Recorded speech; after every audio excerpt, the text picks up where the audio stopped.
ল'ৰাজনে ফিজিকেল টেষ্টত পাছ কৰিছে মোক সুধিছে স্যাৰ পৰীক্ষা কেতিয়া হ'ব মই ক'লো ফেব্ৰুৱাৰীত হ'ব ধুনীয়াকৈ গুচি গ'ল নমস্কাৰ স্বাগতম জনাইছো মই ইউটিউবৰ অন্য এটা ভিডিঅ'লৈ আৰু যোৱাকালি মাননীয় মুখ্যমন্ত্ৰী মহোদয় গোলাঘাটৰ যি বিকাশৰ 12 দিনীয়া কাৰ্যসূচী আছিলে তাতে তেখেতে মুকলিৰ যিখন মিটিং আছে মুকলি মিটিঙত স্পষ্টকৈ কৈছে যে মোক এজন ল'ৰাই সুধিছিলে যে অসম আৰক্ষীৰ ৰিটেন পৰীক্ষা লিখিত পৰীক্ষা কেতিয়াকৈ হ'ব এতিয়া মই কৈছোঁ যে ফেব্ৰুৱাৰী মাহত আপোনালোকৰ হ'ব বুলি কৈছে আৰু মই ইয়াৰ ওপৰত এটা ভিডিঅ' দিছিলোঁ তেওঁলোকৰ মানে তেখেতে যিখিনি বক্তব্য ৰাখিছিলে তাৰপিছতে এতিয়া যিমান দূৰ সম্ভৱ হয়তো ফেব্ৰুৱাৰীতে হ'ব কাৰণ কেলৈ ইমান মুকলিকৈ কথাখিনি তেখেতে জনাইছে যেতিয়া আৰু মাৰ্চলৈ নাযাব গতিকে ফেব্ৰুৱাৰীত হোৱাটোৰ ফাইনেল বুলি ধৰি ল'ব পাৰি ABUBৰ ৰিটেন এক্সাম তাৰ আগতে কিন্তু আপোনালোকৰ ড্ৰাইভাৰ স্কিল টেষ্ট চাব মই আজি পুনৰ কৈছোঁ আৰু আজি মই অন্য এটা বিষয় লৈ আহিছোঁ আপোনালোকৰ ওচৰলৈ আৰু মই আজি কেইদিনমান আগত ঘৰলৈ গৈছিলোঁ অৰ্থাৎ একমাহমান আগত তাত মোক বহুতকেইজন ল'ৰাই লগ পাই সুধিছিলে দাদা আমাৰ চৰাইদেউ ডিষ্ট্ৰিক্টৰ কাটঅফ মাৰ্ক কিমান যাব মই আমুক পাইছোঁ নাম আহিব নাই আৰু শিৱসাগৰ বহুত ল'ৰাই এতিয়াও মোলৈ মেছেজ কৰি থাকে দাদা মই নাম আহিব নাই মানে বুকুখন কঁপিছে তেনেকৈ কিবা কিবি কয় তো মই ফাইনেলি আজি আপোনালোকৰ ওচৰলৈ এক্সপেক্টেড যেটো কাটঅফ মাৰ্ক চৰাইদেউ যাব সেইটো মই লৈ আহিছোঁ কিন্তু আপোনালোকক ভিডিঅ'টো আৰম্ভ কৰাৰ আগতে কৈ থওঁ যে এইখিনি মোৰ ধাৰণাহে হয় আৰু এইটো মোৰ বিবেচনাহে হয়তো নহ'ব পাৰে কথাখিনি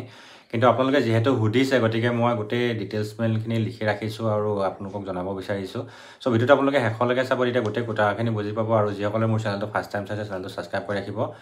আৰু লগতে ভিডিঅ'টো ভাল লাগিলে লাইক এটা কৰিব আৰু প্ৰথম কথা হ'ল অসম আৰক্ষীৰ যি ABUB আছিলে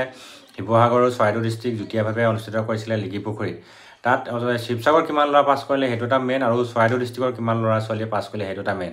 আৰু তাৰ মোৰ সম্পূৰ্ণ তথ্য মোৰ হাতত আহি পৰিছে মই আপোনালোকক জনাওঁ প্ৰথমতে মই চৰাইদেউ ডিষ্ট্ৰিক্টৰ কথাই আৰম্ভ কৰোঁ আৰু চৰাইদেউ ডিষ্ট্ৰিক্টৰ টোটেল ল'ৰাই পাছ কৰিছে চৰাইদেউ ডিষ্ট্ৰিক্টৰ টোটেল ল'ৰাই পাছ কৰিছে 700 ল'ৰাই পাছ কৰিছে 700 হয়তো অলপ 19-20 হ'ব পাৰে কিন্তু মোক মোৰ লগৰজনে 700 বুলি ক'লে আৰু ছোৱালী পাছ কৰিছে 222 জনী তাৰো ধৰি লওক 222 20 22 25 তেনেকুৱা হ'ব পাৰে কিন্তু ছোৱালী পাছ কৰিছে 222 জনী ল'ৰা পাছ কৰিছে 700 ঠিক তেনেকৈ শিৱসাগৰ আৰু ল'ৰাই পাছ কৰিছে 2772টা শিৱসাগৰ ল'ৰাই মই পুনৰ কৈছোঁ শিৱসাগৰ ল'ৰা পাছ কৰিছে 2700 মানে 2772টাই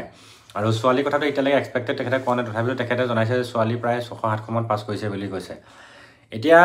এই শিৱসাগৰ আৰু চৰাইদেউ ডিষ্ট্ৰিক্টত যিহেতু এবাৰ ডিষ্ট্ৰিক্ট ৱাইজত পোষ্টবিলাক ভাগ কৰি দিয়া নাই গতিকে কিমানমান পোষ্ট থাকিব পাৰে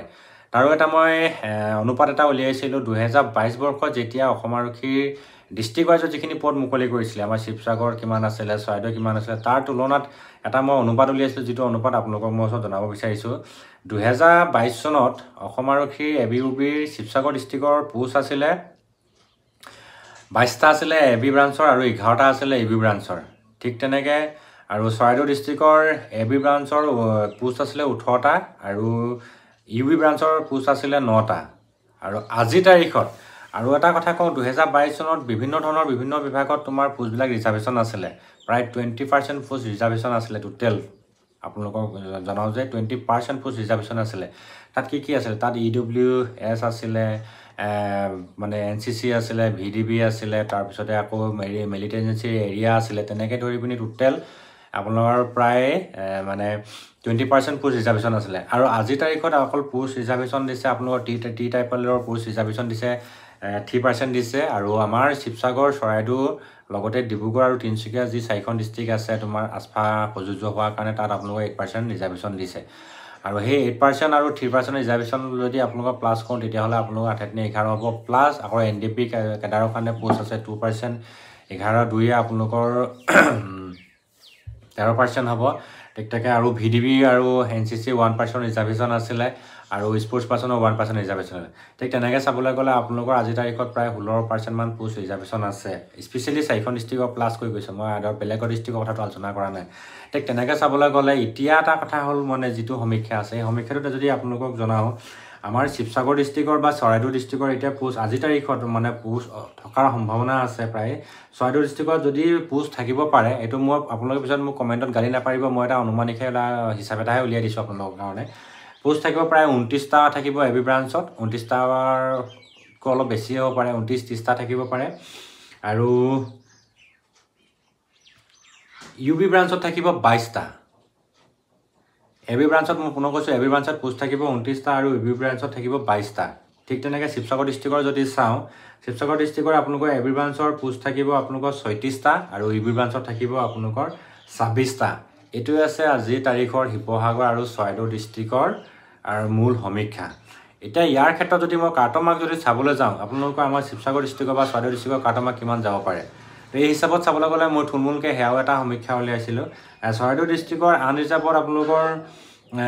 কাৰ্টন মাৰ্ক যোৱাৰ পূৰ্ণ সম্ভাৱনা আছে 48 to 50 আৰু OBC ঠিক তেনেকৈ OBCৰ যোৱাৰ সম্ভাৱনা আছে ঠিক তেনেকৈ 47 to 49 বা তেনেকৈ আৰু SC যাব পাৰে 35 to 37 ঠিক তেনেকৈ আপোনালোকৰ ST আৰু ST হিলছৰ যাব পাৰে 41 to 45 তাৰপিছত STPH যাব পাৰে 44 to 46 আৰু যদি শিৱসাগৰ ডিষ্ট্ৰিক্টত চাওঁ ঠিক তেনেকৈ আনৰিজাৰ্ভত যাব পাৰে আপোনালোকৰ 51 to 51.20 30 পৰা 53 লৈকে যাব পাৰে তাৰপিছত OBC যাব পাৰে আপোনালোকৰ 51.52 পৰা 53 লৈকে 53 নহয় 51 to 52 লৈকে যাব পাৰে তেনেকৈ 51 পইণ্ট কিবা কৰি পিনি 52 পইণ্টলৈকে যাব পাৰে ঠিক তেনেকৈ আপোনালোকৰ SC যাব পাৰে 48.10 to 50 আৰু STA যাব পাৰে 46 to 20 48 আৰু STP টো যাব পাৰে 50.80 to 52 এইটো আছে ধাৰণা আছিলে আপোনালোকৰ আমাৰ শিৱসাগৰ আৰু চৰাইদেউ ডিষ্ট্ৰিক্টৰ এক্সপেক্টেড কাৰ্টন মাৰ্কছ আৰু পোষ্ট ভেকেঞ্চি কিমান থাকিব পাৰে তো কথাখিনি মই আপোনালোকক থুলমূলকৈ জনালোঁ পুনৰ কৈছোঁ আমাৰ শিৱসাগৰ ডিষ্ট্ৰিক্টত ল'ৰা পাছ কৰিছে 2772টা ছোৱালী ঠিক তেনেকৈ সমীক্ষাটো উলিওৱা নাই তথাপিতো প্ৰায় 600-700 বুলি কৈছে আৰু চৰাইদেউ ডিষ্ট্ৰিক্টৰ পাছ কৰিছে 700 ল'ৰা আৰু 222জনী ছোৱালী এতিয়া কাৰ ভাগ্যত কি আছে এইটো সময়ে ক'ব তথাপিতো আপোনালোকে যাৰ যি কোৱালিফাইড মাৰ্কছ আছে আপোনালোকে খুব ভালকৈ প্ৰিপেৰেশ্যন কৰি ৰাখক যদি আপোনালোকে 18 টেষ্টটো ভালকৈ দিব পাৰে তাৰ তেতিয়া আপোনালোকৰ নিশ্চয় নাম আহিব লগতে মই ড্ৰাইভাৰ স্কিল টেষ্টৰ কথাটো ড্ৰাইভাৰ পোষ্টৰ কথা কৈছোঁ ড্ৰাইভাৰ পোষ্টৰ এইটো সুকীয়াকৈ সেইটো যিহেতু অল অসমৰ কাট অফ মাৰ্ক যাব ড্ৰাইভাৰ কনষ্টেবল হওক বা APRO হওক বা যিটো আমাৰ বোটমেন আছে এইখিনি গোটেইখিনি অলপ অসমৰ ভিত্তিত যাব গতিকে সেইটো ইমান ক'ব পৰা নাযায় বাকী ABUB